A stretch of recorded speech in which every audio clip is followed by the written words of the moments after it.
My name's Kim Rutty. My wife and I are both pickleball players in town. I serve on the rec committee as one of the members. We started in 21 during COVID, and so we've been playing ever since. This court, I'll tell you a little bit about these courts because these came about in 2020. They opened at the beginning of June in 2020, and then we started playing in 2021, in the middle of COVID. So we were out here with our masks on, doing COVID stuff with sanitizer. So that was the beginning of our pickleball career. And we've been doing it on Mondays, Wednesdays, Fridays, and Sundays ever since. So the game is played either with 2 or 4 people. The ball is served in an underhand motion, cross court to the opposite corner. The ball is returned and it must bounce on the opposite side before they return the ball. If they return it without the bounce, it's a fault. So the ball has to stay within the boundaries, the white lines around the perimeter, and those are part of the court. So if the ball lands on the line, a little windy, it's okay. This section in the middle of the court is called the kitchen, or the non-volley zone. It's 7 feet on both sides. There's only specific times that you're allowed to put yourself in the volley zone. And if the ball bounces in the volley zone, you can hit it, you can volley it. If it does not, you can't step in there. If you stand into the non-volley zone, it's a fault. So that means you lose possession of the ball, or it goes to the second server. So there's 2 servers on each side if you're playing doubles or singles. Okay, game's till 11.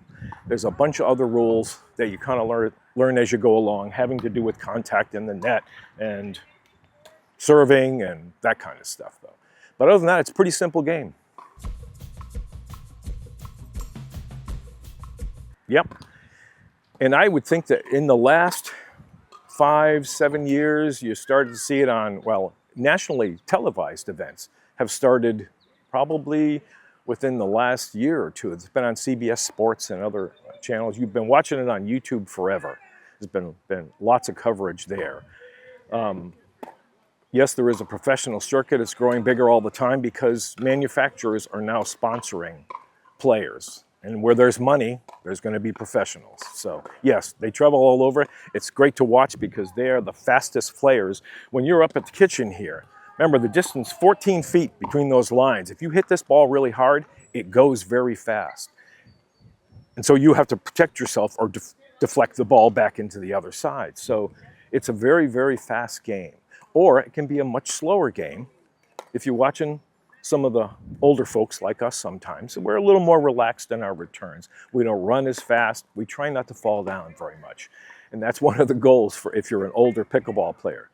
But you'll see that, especially certain times, you'll see a bunch of kids out here playing, and they play very well, they play very fast because they're young. We're a little slower than they are, but it just goes to show you that there's a huge range of ages that play pickleball now. Little kids right up to seniors like us. You get rated 1, 2, 3, 4, and 5. I've never gone through the process of actually rating myself. There's a criteria for each step that you have to accomplish to be rated in the next. We joke about, I call myself a level 5 instructor. I'm like probably a 2.5 in reality. And most of us are probably 2, 3, somewhere in the middle range like that. We play, but we don't drill all the time, and that's what makes you a good player, drilling and taking lessons. Most of us have had 1 or 2 lessons, and that's pretty much it. The rest of it is just from experience. Pretty cheap as sports go. Number 1, you need and you probably don't need them right away, but a good pair of court shoes make a big difference in your stability on the court. You can get very inexpensive. You can get a pair of paddles with a couple of balls for $30, easy. Probably better paddles than that.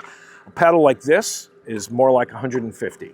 So they've changed a lot. Yeah, and there's lots of different designs in paddles, and you can change the weight of your paddle within a certain range.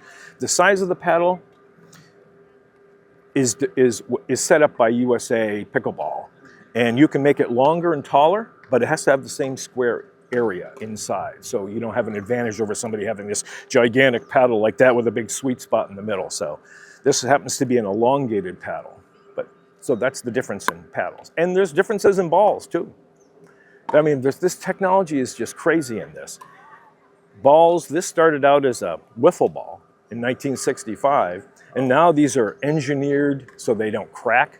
We play all winter, and when it's down in the 30s or the 15s and stuff, you hit the ball hard enough, it'll crack. So I buy balls now that are guaranteed to survive the winter. So technology is moving along with the sport. 65, a couple of dads were looking for something for their kids to do, and they had a net set up, and they couldn't find the rackets for it, so they found some table tennis paddles, and that's what they started to use. And they had a perforated ball, which was a wiffle ball, and they were hitting it over the net. Now the net was this high, and over time they decided they wanted it this high. So by the time they finished designing the sport, it pretty much looks like this for this size court and the height of the net. And it took about, I'm thinking in 65, probably by the mid-90s, every state in the country was playing pickleball. Small amounts, but it was spreading. It was spreading rapidly. And I think by the end of 2023, there were 13.9 million players. It's just, numbers are astronomical and growing like crazy. We have lessons right here. You can take a lesson, you and another 3 people, and you can start playing. If you read up on it, there's a little debate. There's the wife of one of the people who made up the game named it pickleball after the pickle boat, which is a crew that was put together in a crew boat of people who couldn't get in any other boat. So it was sort of like a mixed or a pickle of rowers. Mm-hmm. Somebody else said it was named after their dog, who was named Pickles. So they called it pickleball. So take your pick, whichever, that's how the name came about. Why not play tennis? I'll tell you one thing, if you stand at the end of that 120-foot court and you're playing with somebody down there, you'll never talk. Here, listen to people. They're so close, there's 44 feet from end to end. You can talk to each other, yell at each other, and really have a good time. So it's so much more social than tennis is. You ask some of the tennis players who are now playing pickleball, they say, oh, listen to him. They're so much more social than playing tennis was, So they'd still love tennis, but they really love pickleball for the social aspect of it, Especially if you're a little older and you're not getting around as much, and this is a great place to go and meet new friends, and we've made great friends through the game. My name is Tracy. And I'm Colleen. It's a social sport. It's one I can do because I wasn't the most athletic back in high school. So it's a sport I can master, and I really enjoy it. Yeah, it's just a sport for all ages, and it's just very fun. So we do a lot more laughing than we do anything else. So we don't take it competitively. We actually come out 3 times a week to get some exercise and to just enjoy each other and have fun. Whacking a ball around is basically what it is. Yeah. Hi, Bill Kenyon from Sandwich. Been playing for 3 years.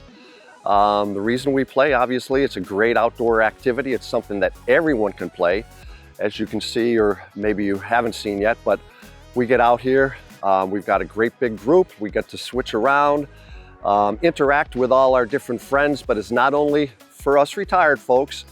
My grandchildren also play, my kids play, so I've got family playing from 12 years old and up to 72.